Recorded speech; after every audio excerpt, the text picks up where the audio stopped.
Okay, welcome. Let's talk boxing.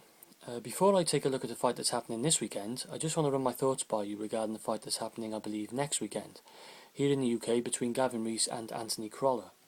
The fight's not for any titles. As we know, last time out, Gavin Rees got stopped by Adrian Broner. He was competing for a world title there, and Anthony Crolla drew with Derry Matthews. I haven't really had much difficulty in deciding who I think will win this fight. I think these guys are actually on two different levels. I think one guy is on a higher level than the other, and I'm picking Gavin Rees to win this fight. And I'm going to go with a stoppage, probably around round 9. Okay, so let's talk about Anthony Crolla briefly. For me, at his best, he can compete at the top level domestically in the United Kingdom. He's fighting guys like Derry Matthews and having close fights. He'll fight like Kieran Farrell's of the world and he'll have a close fight. And he gets involved in quite a few wars. So I'm looking at this fight and I'm thinking, well, what do you look for? Crolla's got a height and reach advantage, quite a distinct height and reach advantage actually in this fight. So really, ideally, you're looking for a guy who can work off the jab, and his jab is his game. So he's using the jab, he's keeping outside, to maintain distance in the fight. He doesn't want Gavin Rees getting too close. You want a guy who can dictate the pace. He can throw Gavin Rees off his rhythm with the jab. He can basically use the jab and use his length and his reach and use a bit of movement to keep distance, to keep the rhythm of the fight at his pace. And then you can throw in there a little bit of counter-punching ability, ideally perhaps, thinking for him to lure Rees in, because Rees is going to have to try and get close by other means, and then counter-punching as Rees makes mistakes. Unfortunately, for Anthony Crolla, that's not his game. That's not what he's good at. He's not good at using his length. He is too square. I mentioned it before, too square for my liking. He stands square on. And although he may start off competitive, I think as the fight goes on, he does get dragged into the type of fight that his opponent wants. And I think with a lot of fighters who have wars, that sort of signifies actually how good they really are.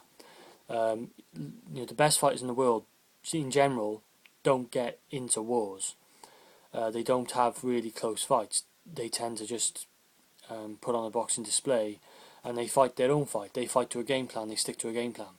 They don't get drawn into a war. They don't get drawn into a dust up with the opponent and end up getting a close decision or a draw or just losing. That type of thing. That's the type of fighter Anthony Crolla is. While he may be in exciting fights, he is nonetheless does show to me for me a lack in his game, and I really think that I know he's trained by Joe Gallagher, and Gallagher doesn't like to be like this said about him and his fighters, but I do feel there is a trend with his fighters whereby they're very straight come forward, straight lines, not a lot of lateral movement, a lot of just square on, opening up the target for the opponent, and really I don't think that Crolla's really using his physical attributes to the best of his advantage, and I think that the way he fights will pretty much really suit Gavin Rees, because moving on to Gavin Rees, I think he is a really underrated as a boxer. He's going to have the height and reach disadvantage, but he's able to work himself inside. He likes to go to the body as well as up top. I think he puts his punches together really well, actually. That's something I like about Gavin Rees. He puts combinations together quite well. He links his punches.